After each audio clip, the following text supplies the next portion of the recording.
old situation is terrible. But there's also an opportunity.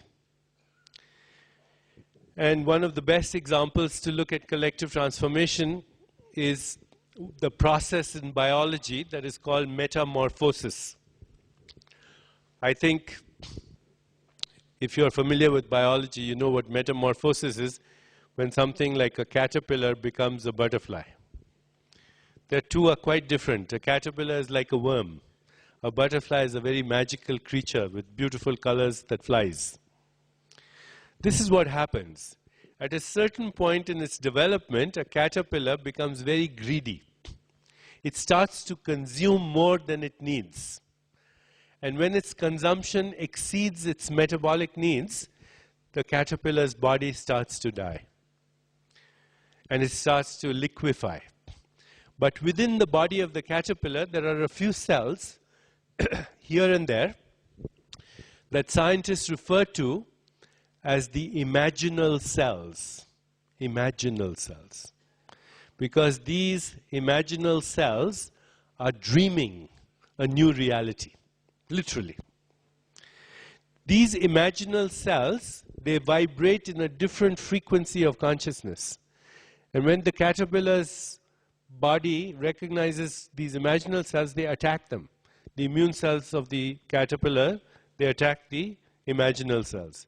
But because the imaginal cells are vibrating at a different frequency, they remain immune to the onslaught.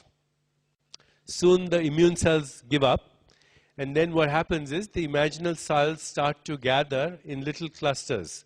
A cluster here, a cluster here, a cluster here, a cluster here. And then something else happens. The imaginal cell clusters, they start to connect with each other. So this cluster of imaginal cells connects with this cluster of imaginal cells, which connects with this cluster of imaginal cells. And when the connectivity of the imaginal cells reaches a critical mass, a critical threshold, then something magical happens. A gene, a genetic code that has been lying dormant in the body of the caterpillar, it wakes up. And in that genetic code is the information for wings, is the information for a new heart, the information for antenna, the information for legs, the information for a new metabolic rate, because the metabolic rate of a flying creature has to be different from the metabolic rate of a worm. All that is coded in the gene. And the gene which was sleeping wakes up because of the connectivity of the imaginal cells. And as the rest of the body of the caterpillar starts to die, then the imaginal cells, they start to use the dying carcass of the caterpillar as their nutritive soup. It becomes the culture medium that the imaginal cells use to grow and to connect. And soon, a butterfly emerges with the flight to freedom. And the reason I tell you this story, there are two reasons. One is that right in this room, you are the imaginal cells.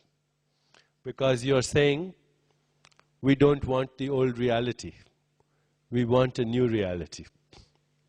Like you, there are many imaginal cells today on this earth.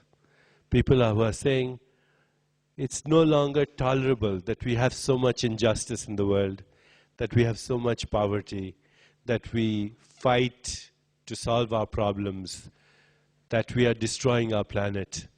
We want to imagine a new reality for ourselves. And we know that we can do it. And like you, there are imaginal cells. In fact, even your organization has imaginal cells all over the world. The next step is to connect. The same gene that codes for the wings of the butterfly, the same gene codes for the beating of the human heart. It looks like, and this is a true biological example, that a gene was discovered 300 million years ago, and God said, I'll keep it and I'll put it in the human heart, because in the human heart is the longing for a new reality.